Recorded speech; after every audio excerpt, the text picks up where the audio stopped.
What up, guys? Mr. Dan Melo, and you're listening to the Entertainment Report on iHeartRadio, live from Dubai for Wednesday, February 19th, 2020, delivering some major stories and trends going on in the world of entertainment and beyond. You can follow the show on Facebook, Twitter, or Instagram, facebook.com/The Entertainment Report with Ray Melo, that's RAYMELO, on Twitter at The Enter Report, or on Instagram at The Entertainment Report. You can listen to the show anytime you want on iHeartRadio. Just go to iHeart.com or your iHeart phone app, search for the Entertainment Report, and it'll take you to the page. South Korea continues to celebrate the remarkable Oscar success of director Bong Joon-ho's darkly satirical film Parasite. Locations around Seoul featured in the film have become unlikely tourist destinations. One new spot is Sky Pizza, shown in the film under the name Pizza Age, tucked deep inside a warren of small streets in Noryangin, a neighborhood best known for its enormous wholesale fish market. The tiny shop, selling pies with toppings such as kimchi, spicy chicken, sweet potatoes, and even lobster, has seen a boom of curious visitors and media attention since Parasite garnered international acclaim.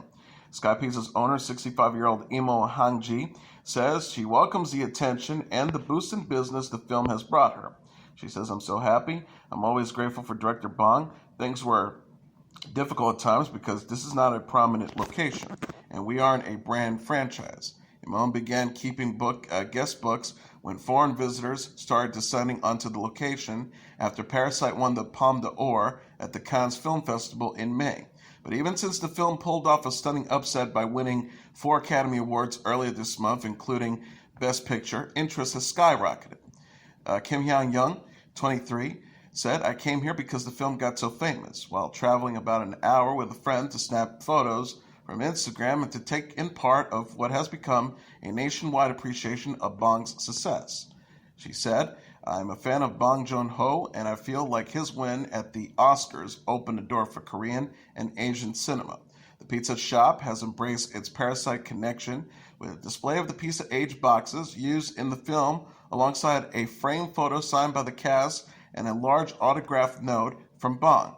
Imon says the attention since the Oscars win has become overwhelming at times. She says, "It's all sudden. We find it a bit hard to manage, but we're happy to accept the visitors." The Seoul city government and its official tourist organizations have been keen to capitalize on the film's success as well. The city's tourism portal started promoting a Parasite tour of 4 locations in November, and last week Seoul announced plans to expand operations by including locations featuring in Bong's other films such as The Host and Okja, and offered guided tours run by film experts. City of Goyang, located on the northern outskirts of Seoul, also recently announced plans to restore the studio set where the film's flooding scenes were shot.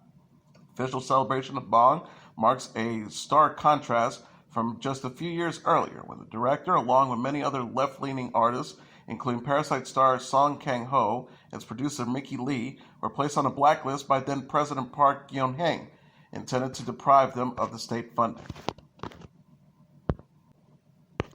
Stars announced on Tuesday that Season 3 of the Latin series Vida will premiere on April 26 at 9 p.m. Eastern Standard Time. The network also released a new poster for Season 3 featuring a jean jacket covered in patches related to the series in a teaser trailer. The clip features Sister Lynn, played by Melissa Barrera, and Emma, played by Misha Prada, continuing to run their bar Vida and trying out new ideas to bring customers while dealing with protesters. Vida Season 3 will also explore how the Hernandez sisters discovered a long-buried family secret. Sierra Antigua as Eddie, Chelsea Rendon as Marcel, Carlos Miranda as Johnny, and Roberta Colindrez as Nico also star. Janine Lamarque and Tania Saracha are also serving as directors for Season 3. Billie Eilish, her brother and producer Phineas O'Connell, and composer Hans Zimmer appeared on Good Morning America Tuesday to discuss the theme song for the upcoming James Bond film No Time to Die. Eilish is the youngest artist ever to write and record a James Bond theme song. O'Connell co-wrote the track, with Zimmer handling the orchestral arrangement. Eilish says to GMA, "It's literally been something that, like Finesse and I, have wanted to do for years." O'Connell joked, "We knew we wanted the song to be the same title of the film too. We lucked out of the title because it wasn't called Quantum of Solace. joked in reference to the 2008 James Bond film of the same name. Zimmer says Eilish and O'Connell were invited to watch the film inside an editing room in order to help with the song's creation. Zimmer said, "I just love it from the moment I heard it, and it just got under my skin and stayed there." No Time to Die from director Kerry Washington is the 25th film in the James Bond series and the last to star Daniel Craig. The film is set to hit theaters April 3rd in the UK and April 8th in the US. Elite Season 3 is coming to Netflix in March. The streaming service announced on Tuesday on Twitter that Season 3 of the Spanish series will premiere March 13th. The post reads, "The kids are coming." Netflix shared the news with the video featuring the Elite cast. The series stars Atinza Escamilla, Miguel Bernal, Alvaro Rico, Aaron Piper, Mina El Hamani, Esther Exposito, Omar Ayuso, and Diana Paola. Season 3 will feature 2 new cast members, Letty Singh and Sergio Momo. Elite follows the students at the fictional exclusive private school La Ciendas. Netflix previously released a photo of Guzman played by Bernal and his classmates in uniform. Esposito was announced in October that Elite was renewed for Season 3. Elite is created by Carlos Monte and Dayo Madorna. The series premiered on Netflix in 2018 and started streaming in its second season in September. Jurors who would decide the fate of former movie producer Harvey Weinstein ended their first day of deliberations Tuesday without a verdict. The panel spent about 5 hours discussing the case behind closed doors.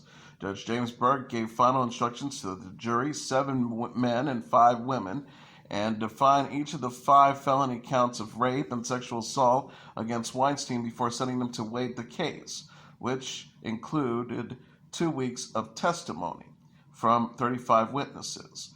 The charge stems from 2 accusers who say they were assaulted by Weinstein years ago. The former Project Runaway production assistant Miriam Hayeli said Weinstein assaulted her in 2006, and the other accuser said he raped her in Manhattan's hotel suite in 2013. Jurors also heard testimony from other women who said they were victims.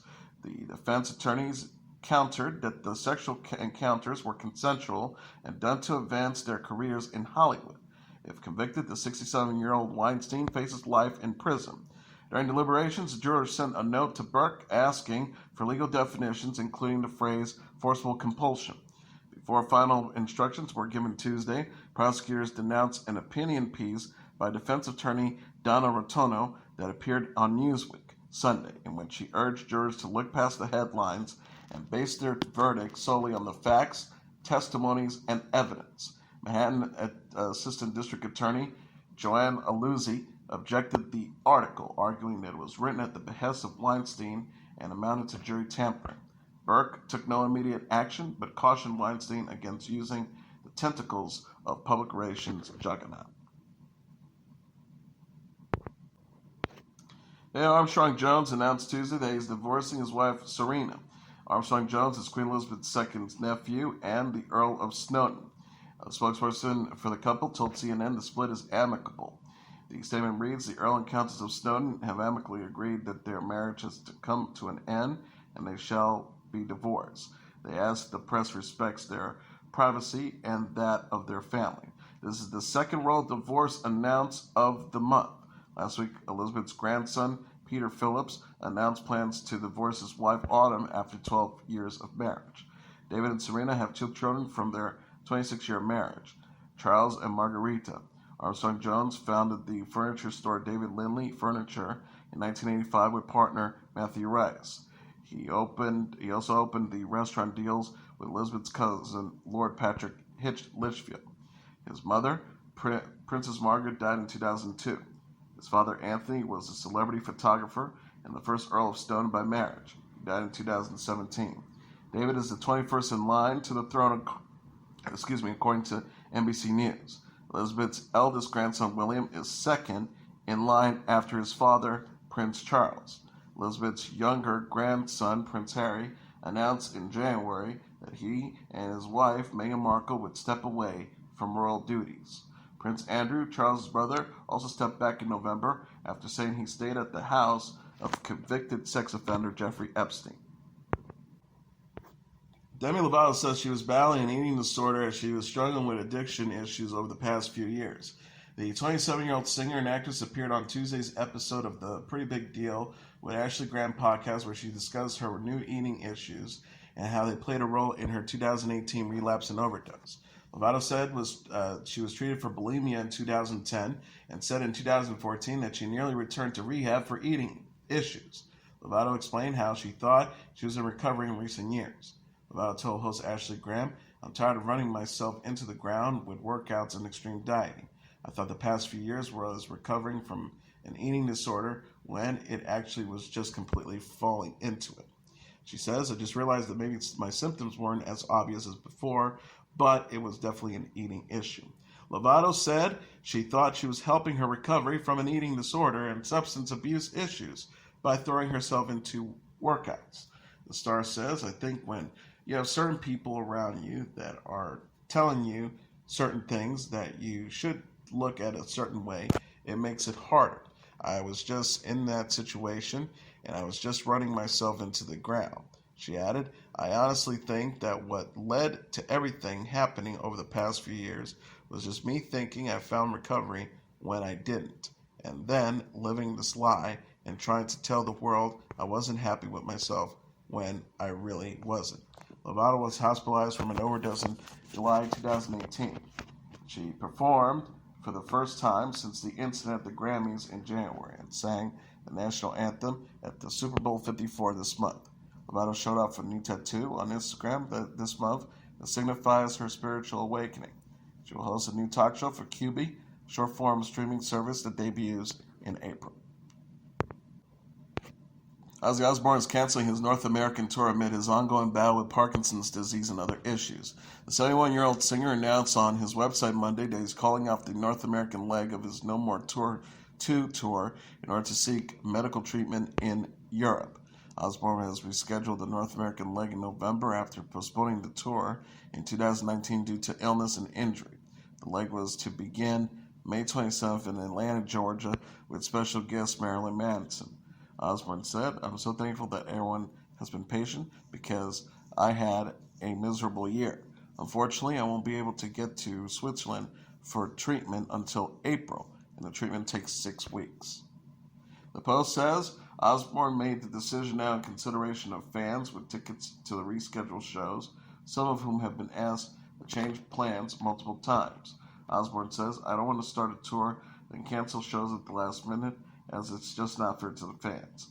I'd rather they get a refund now, and when I do the North American tour down the road, everyone who bought a ticket for these shows will be the first ones in line to purchase tickets at that time." Refunds are available to ticket holders at the original point of purchase. Fans who have purchased No More Tours 2 tickets will have first access to tickets when Osbourne's next tour is announced. Osbourne did not indicate if the UK and European leg of his tour is also canceled. The leg is scheduled to begin October 23rd in Newcastle.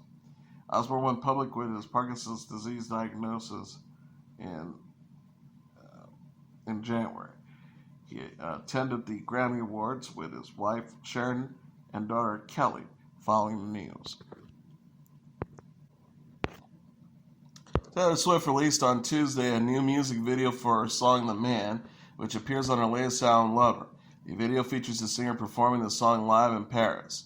Swift presented an acoustic version of "The Man" on stage, only using a guitar as a single light shines on her inside a dark arena. The packed audience can be heard cheering and singing the song's lyrics along with the pop star. Swift sings, "I'm so sick of running as fast as I can, wondering if I'd get there quicker if I was a man, and I'm sick of them coming at me again, because if I was a man, then I'd be the man." Swift previously released the animated lyric video for the song. Late Tejano singer Selena Quintanilla will be honored at a special tribute concert. The Quintanilla family and its entertainment company, Q Productions, shared plans Tuesday for Selena 25, an event celebrating Quintanilla's life and legacy 25 years after her death. The tribute concert will take place May 9th at the Alamo Dome in San Antonio, Texas. Tickets go on sale Tuesday at 10 p.m. Central Time. The Q Productions wrote on Instagram an epic celebration of Selena's life and legacy. Selena 25. Pitbull, Becky G, Ali Brooke, Los Decanos de Tijuana, A.B. Quintanilla III, Los Cumbi All-Star, and Alida and Avante, Ruben Ramirez, Peter Alstudio, Ricardo Castellan, and Lab are performing at the event. Q Productions President Suzette Quintanilla said in a statement, "We are excited to bring this ultimate fan experience to honor and celebrate my sister Selena. Over the past 25 years, her influence and relevance have grown through generations." She added, "Through our father, Abraham Quintanilla, we were taught to persevere in the face of adversity and to work hard to accomplish those dreams. Those core values, along with her amazing talent and ability to connect with people, has helped sustain Selena's legacy and is what makes her an impactful and important role model 25 years later." Quintanilla, known as the Queen of Tejano music, released 5 studio albums and was known for some singles as Amor Prohibido and Bidi Bidi Bam Bam. She was 23 years old when she was shot and killed by her former fan club president, Yolanda Sandoval. The Foo Fighters are going on tour in 2020. The rock band shared plans Tuesday on Twitter for their van tour, a new venture celebrating their 25th anniversary as a group. The Foo Fighters will perform across North America and cities they visited during their 1995 tour. The tour begins April 12th in Phoenix, Arizona, and ends May 20th in Hamilton, Ontario. Pre-sale tickets are available now.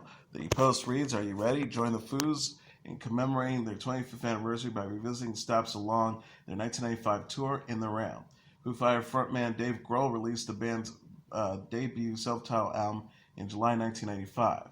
The group released its 9th studio album, Concrete and Gold, in 2017. Korn and Faith No More announced on Tuesday a joint North American tour. The tour is set to begin on August 7th at the Pepsi Center in Denver, before ending on September 17th at the Hollywood Casino Amphitheater in Maryland Heights, Missouri. Korn and Faith No More will be joined by special guests Derek and Malarkin and Scars on Broadway, Helmet, Spotlights, and 68 on selected dates. Tickets go on sale for the general public on Friday through Live Nation. And that is your entertainment report for Wednesday, February 19th, 2020. I'm your host, Mr. Downtown Ring Melo. I'll be back tomorrow to deliver some major stories and trends going on in the world of entertainment and beyond. You can follow the show on Facebook, Twitter, or Instagram. Facebook.com/The Entertainment Report with Ray Melo, that's RAYMELO. On Twitter at The Enter Report, or on Instagram at The Entertainment Report. You can listen to this episode or any previous episodes of The Entertainment Report anytime you want on iHeartRadio. Just go to iHeart.com or your iHeart phone app, search for The Entertainment Report, and it'll take you to the page. Good night, and God bless you all.